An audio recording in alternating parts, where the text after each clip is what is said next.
Hoje iremos responder uma pergunta que nos foi feita no direct do Instagram sobre limites. Se você tem alguma pergunta, ou deixa nos comentários do YouTube, e se for algo muito pessoal e não quiser expor o seu nome, pode ir lá no direct do Instagram, que eu terei prazer, na medida do possível, em te responder.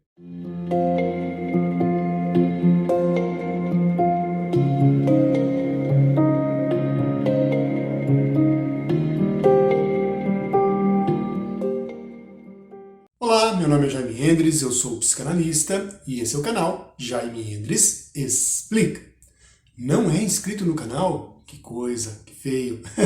Se inscreva no canal e clique aí no sininho de notificações, tá bom? Também já deixa aí seu joinha, porque eu tenho certeza que você vai gostar muito do vídeo de hoje. Hoje eu irei responder uma pergunta que foi feita no meu direct. Tem duas formas de entrar em contato comigo. Ou pelos comentários do YouTube, que é muito mais prático, mas se você não quer se expor, não quer deixar o seu nome público, você pode ir lá no meu Instagram, que é @JaimeEndres, tá aqui embaixo, e mandar um direct para mim, tá bom? À medida do possível, realmente eu vou tentando responder todas as perguntas que chegam e adequando aí aquelas que realmente são importantes para compartilhar com todo mundo. Algumas eu respondo diretamente e outras eu compartilho com a nossa comunidade aqui do YouTube. Hoje eu vou responder a seguinte questão. Jaime, uma hora você podia falar sobre como estabelecer limites na idade adulta. Quase todos os artigos que leio falam sobre a formação dos limites na infância e na adolescência. A importância do desenvolvimento da individualidade, na formação do caráter, da atuação dos pais, etc, etc. Mas, e se deu BO? Ou seja, se deu ruim nessa fase, né? Numa dessas fases, ou nas duas, quais são os recursos que podem ajudar uma pessoa que chegou na idade adulta com dificuldades associadas a limites? Seja para impor limites, ou seja para respeitar limites. E pretende melhorar neste aspecto. Essa é uma dúvida bem interessante e é uma dúvida que realmente é um assunto bem delicado. Eu até comentei com essa pessoa que eu iria estudar a respeito, porque é um assunto tão delicado que pode envolver algumas psicopatias, inclusive. Então, a questão de não ter sido formado limites, né, na fase adequada pode desenvolver pessoas com psicopatias no futuro. Logicamente, não é o caso da dúvida dessa pessoa em questão. Eu até comentei sobre isso, olha, é uma questão delicada, mas é uma questão que eu vou realizar aí um vídeo explicando. E ela me deu uma outra resposta que eu achei fantástica. Realmente essa ouvinte é muito interessante, é bem inteligente, olha só a sacada que ela teve. Imagino mesmo que seja delicado, mas às vezes penso que é o tipo de tratamento para dente torto. Certamente era melhor não ter chupado o dedo na infância. Era mais fácil ter usado aparelho na adolescência, quando os ossos ainda estavam crescendo. Mas se não fizeram nada disso e os dentes adultos ficaram tortos e disfuncionais, dá para fazer um tratamento ortodôntico, ainda que tardio e mais doloroso, para pelo menos tentar melhorar um pouco a situação e a qualidade de vida. E ela tem toda a razão. Tem certas situações que depois de adulto é um pouco mais complicado de se resolver, porém é a única forma, é a única maneira, não é mesmo? Vamos comparar que o tratamento ortodôntico, colocar o aparelho, é como se fosse fazer a sua análise pessoal, né? Então, passar por um tratamento ortodôntico nos dentes depois de adulto é quase a mesma coisa de passar por um processo de terapia, né, depois de adulto. Ou seja, dói. Porque a terapia, gente, ela dói. Ela mexe nas estruturas da pessoa. Então, toda a estrutura da pessoa, ela é mexida, revirada, né? Então, claro que terapia dói. Claro que terapia é difícil. Porém, como o nosso ouvinte aqui comentou, é necessário. Agora, para formular uma resposta bem equilibrada a essa dúvida de como a pessoa pode começar a autogerenciar essa situação, a se ajudar, né, a auto-enfrentar situações por si própria, nós precisamos, antes de tudo, entender muito bem uma questão da formação dos limites e da formação ou do desenvolvimento psicossexual natural, normal, tá bom? Um dos primeiros pontos que eu quero ressaltar para vocês é que Freud e a Anna Freud, que é a filha de Freud, elaboraram questões bem interessantes a respeito dessa formação psicossexual. Inclusive tem um mecanismo de defesa, que é o da regressão, que a gente já comentou aqui no canal, onde a pessoa regride a um estágio anterior do desenvolvimento. Então a pessoa regride a esses estágios que a gente vai comentar aqui hoje, tá bom? Eu falei um pouquinho disso lá atrás, só reforçando aqui hoje. Naturalmente, existem, vamos dizer assim, 5 fases principais. Existe uma polêmica, tem gente que diz que é 3, tem gente que diz que é 4, tem gente que diz que é 5. Eu gosto mais de ir na linha de 5 fases, tá bom? Quais são essas fases? A fase oral, que é uma fase aí de 0 a 1 ano. A fase anal, que é uma fase de 2 a 4 anos. A fase fálica, de 4 a 6 anos. Uma fase de latência, um período de latência. E depois a fase da adolescência. Vamos lá? Vamos explicar o que é cada fase e que raios tem a ver essas fases com a questão dos limites, tá bom? Um ponto muito importante que eu quero salientar aqui antes de entrar nessa questão das fases do desenvolvimento psicossexual. Esses vídeos e esse canal, Jaime Endres Explica, não é uma aula de psicanálise, nem tampouco eu estou falando aqui para os alunos da formação de psicanálise. O intuito desse canal é trazer de uma forma mais leiga, né, ou mais tranquila, mais amena, alguns princípios da psicanálise, ou da ciência das emoções, ou da neurociência, muito mais fáceis de entender. Então, eu uso aqui alguns exemplos, e eu uso aqui algumas formas de didática, que elas são lúdicas. Tá bom? Então o intuito aqui não é aula de psicanálise, o intuito aqui é trazer de uma forma mais tranquila, tudo bem? Só para que depois ninguém fique dizendo que eu acabei pulando pontos extremamente importantes, porque o intuito aqui não é aprofundar o tema, o intuito aqui é esclarecer o tema, explicar o tema, logo Jaime Endres explica. Um outro ponto muito importante é que aqui não é um tratamento, tá bom? Eu não vou tratar ninguém aqui, a gente não vai fazer análise com ninguém aqui. Aqui a gente vai esclarecer dúvidas para quê? Para que ajude, né, o paciente ou ajude as pessoas num ponto, num aspecto que inclusive na medicina é muito difícil, que é a jornada do paciente. Como que o paciente chega no local certo, no médico certo, para o tratamento certo. Muitas vezes, os pacientes eles acabam ficando rondando mesmo, ou circulando em vários especialistas, em vários médicos, em vários clínicos, em vários especialistas, e acabam se perdendo no processo, porque eles não identificam aonde realmente precisam ir. Então, o intuito desse canal também é ajudar na jornada do paciente, para que o paciente entenda o que ele realmente precisa.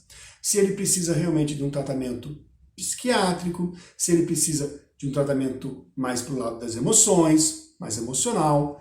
É essa a grande questão aqui do canal. Então não é tratamento, mas sim uma orientação na jornada do paciente. Vamos lá? Agora que eu dei essa ressalva, eu vou entrar nas fases uma por uma. Fase oral. A fase oral é quando o bebezinho, todas as emoções ou todos os sentimentos ou todo o contato com o mundo exterior é dado principalmente através da boca. Por isso, fase oral. Então é pela boca que ele sente as emoções da mamãe, mamando no peito, né? Então ele suga ali. Além daquele prazer da alimentação que sacia ele, né, pelo seu interior, ele tem o prazer do contato com a mamãe. Inclusive ele olha para a mamãe e aquele olhar que ele fixa na mamãe é muito importante para o bebê. Então essa fase da amamentação é uma fase que não serve somente para dar de mamar o bebê, para comer, né? Não é só alimentação. É uma fase toda em cima da questão do prazer, ok? Vamos lá. Fase anal. A fase anal é uma fase dos 2 aos 4 anos, onde a criança começa a ter o controle dos seus esfíncteres, né? Tanto urinário quanto fecal. Só que o que dá mais prazer, né? Porque, já explico por quê, é o esfíncter anal. Tá? Por que dá prazer? Porque o cocô para a criança, quando ela faz o cocôzinho, já repararam que algumas crianças dão tchau pro cocô? Já repararam que algumas crianças ficam felizes quando fazem o cocô no vasinho, né? Elas ficam felizes. E tem um ato simbólico por trás dessa questão do cocô. Tá? É quase como se fosse um pedaço de mim que está indo embora. Então a criança, ela ainda não consegue identificar muito bem o que é aquilo, né? Ela sabe que aquilo é um pedaço dela que está indo embora. Então essa fase anal, ela precisa ser muito bem trabalhada e elaborada junto com a criança, tá? Porque é uma fase do controle. E sabe por quê? Porque também a fase anal é a fase onde a criança começa a perceber que ela tem controle sobre o seu corpo. E esse controle sobre o seu corpo também controla as emoções do papai e da mamãe. Então a criança começa a perceber que quando eu faço cocô no lugar certinho, papai e mamãe ficam felizes. Quando eu faço cocô no lugar errado, papai e mamãe ficam muito bravos. E eu começo a, inclusive, manipular papai e mamãe. É quase como assim, vocês querem que eu me comporte? Eu faço cocô no lugar certo. Ah, vocês estão judiando de mim? Faço cocô no lugar errado. Mais ou menos assim, entendeu? Então a criança começa a manipular as situações ou controlar o ambiente, controlar o seu organismo, controlar as suas emoções na questão do cocô. Inclusive, a criança começa a perceber que ela pode trancar o cocô ou soltar o cocô. Então ela pode trancar as emoções ou liberar as emoções. Então, conforme é essa questão emocional da criança, neste período específico do seu desenvolvimento psicossexual, ela tem o controle das emoções, tá bom? Ela controla as suas emoções, controla as emoções dos outros, manipula com a questão do cocô e é uma grande fase aí no desenvolvimento da criança. Tá curioso? O que isso tem a ver com limites? Só um pouquinho, tá bom? Vamos lá para a próxima fase? A próxima fase é a fase fálica, tá? A fase fálica vai dos 4 até os 6 anos. Fálica é o seguinte, falo. Falo é o órgão sexual masculino, é um objeto de poder. Calma aí, pessoas que ficam, seu machista. Não tem nada a ver com machista, não tem nada a ver com feminista, não tem nada a ver com nada disso, tá bom? O falo é como objeto de poder, inclusive é um arquétipo, tá? Então vocês podem verificar em algumas cidades, em alguns lugares, que tem aqueles obeliscos, né? Tem objetos que são arquétipos de poder, tá? A criança entende a autoridade do pai, principalmente, como um poder. Tá? Então, ela começa a confrontar esse poder do pai e a criança, por isso que nessa fase dos 3 anos, que a gente chama de adolescência do bebê, os bebês, as crianças são meio chatinhas, né? A maioria das vezes elas são rebeldes, elas fazem birra, elas ficam bravas, elas... né? Quem tem filho sabe, a fase dos 3 anos deveria pular, né? Não deveria nem fazer aniversário dos 3 anos, eu já ouvi isso de uma pessoa, porque é uma fase difícil, né? Mas é uma fase normal, gente, é a adolescência do bebê. Tome cuidado ao elaborar essa fase e colocar os limites nessa fase, porque é uma fase muito importante, é a fase do poder, tá bom? Então essa fase fálica, né, do poder ou da autoridade, tá? Então, Fase fálica, autoridade. Fase oral, prazer. Anal, controle. E fálica, autoridade. Tá bom? Depois vem a fase do período da latência. O período da latência é a partir dos 6, 7 anos, onde a criança fica boazinha. Então tem uma fase que é difícil da criança, mas depois dos 6, 7 anos ela fica bem boazinha, né? Ela começa a fazer as brincadeiras dela, entra no mundo lúdico dela e fica boazinha até mais ou menos 11, 12 anos, depende da criança, que vem a próxima fase, que é a fase da adolescência. Tá? A fase da latência é ligado à obediência. E a fase da adolescência é ligado à liberdade. Então vocês perceberam que o ser humano ele tem fases. Fase do prazer, fase do controle, fase da autoridade, fase da obediência e fase da liberdade, conforme vai se maturando as emoções da criança. Olha que interessante, gente. Qual que é um dos grandes problemas da humanidade? Sexo, poder e dinheiro? Não é isso? Né? Sexo, poder e dinheiro não destroem muitas pessoas? São justamente ligados a essas fases, né? Então vamos lá. Sexo, prazer, fase oral. Dinheiro, controle, fase anal. E poder, autoridade, fase fálica. E que raios tudo isso tem a ver com limites, né? Bom, então vamos responder agora de uma forma bem direta e bem pontual a pergunta aí da nossa amiga.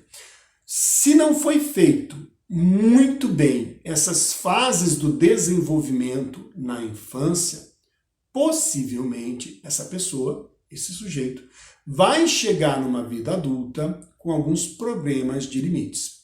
Os limites, eles servem tanto para criar empatia na criança, porque quando a criança vai fazer alguma coisa de errado, o papai e a mamãe corrigem essa criança, né? Lembrando que corrigir é trazer de volta para o caminho certo, é isso que é correção. Qualquer outra coisa fora disso é errado, tá? Então correção é você, filho, está errado. Filho, você está indo para um caminho errado, não é esse caminho, volta para o caminho certo, tá? Essa é a verdadeira correção. Qualquer coisa fora disso pode se chamar de qualquer outra coisa, menos de correção. Então, quando você corrige o seu filho, esse filho, esse não é o caminho certo é esse, a criança começa a perceber que existe sim um outro e que as coisas não são todas para ela. Então, ela vai criando a empatia. Os limites também servem para segurança e proteção da criança. E a criança que não tem limites é uma criança insegura. Então a criança que não recebe não dos pais, ou a criança que faz tudo o que quer, sabe aquelas crianças que são criadas sem limites? São crianças inseguras. Então, tanto uma criação muito rígida, cheia de limite demais, é prejudicial, tá? Por quê? Porque abafa toda a questão da criatividade, da individualidade.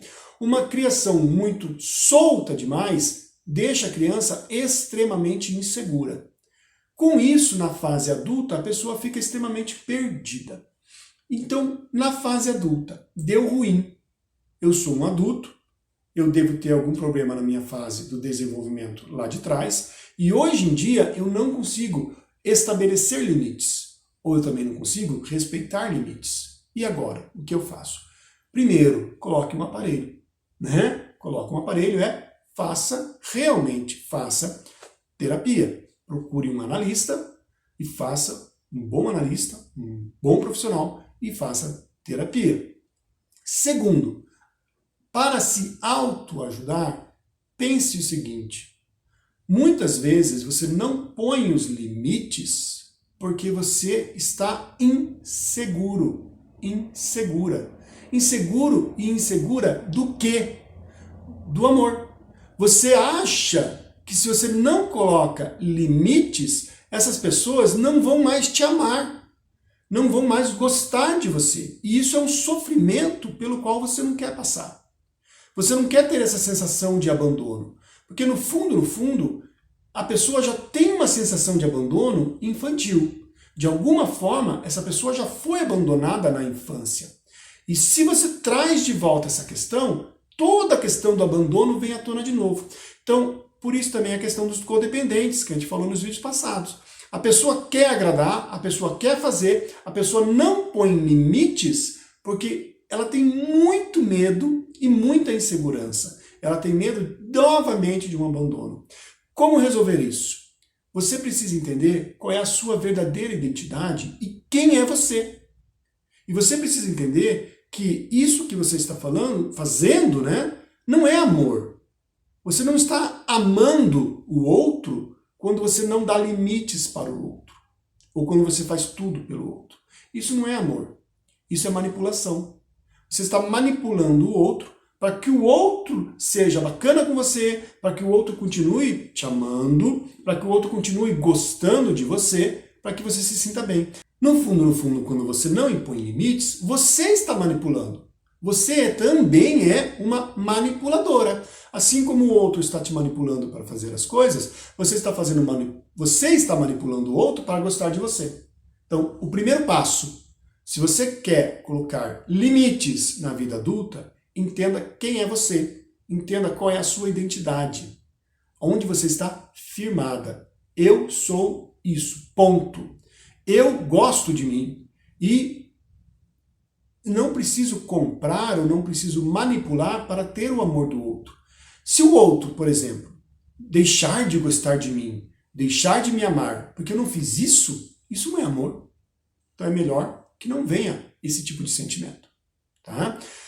Agora, se você é um adulto que não consegue respeitar limites, né? Então se você não consegue colocar limites, identidade, saiba quem é você, entenda a sua identidade. Perceba-se, né, como um ser social e um ser único que merece respeito, tá? Você precisa se respeitar, porque se você não se respeitar, ninguém vai te respeitar. Agora, se você não consegue obedecer limites, aí é um pouco mais complicadinho, tá? Mas você precisa começar a sondar as suas atitudes e perceber o que está por trás de cada uma das atitudes que você não está obedecendo limites. É bem mais profundo e não vai ter como explicar aqui em um vídeo, porque aí é um processo de análise que envolve muitas situações, tá bom? Então, se você é um adulto que não sabe impor limites, identidade. Se você é um adulto que não sabe respeitar limites, terapia, tá bom? Era isso por hoje. Espero que esse vídeo tenha sido esclarecedor e dá um joinha, compartilhe esse vídeo e nos vemos aí no próximo vídeo. Um grande abraço.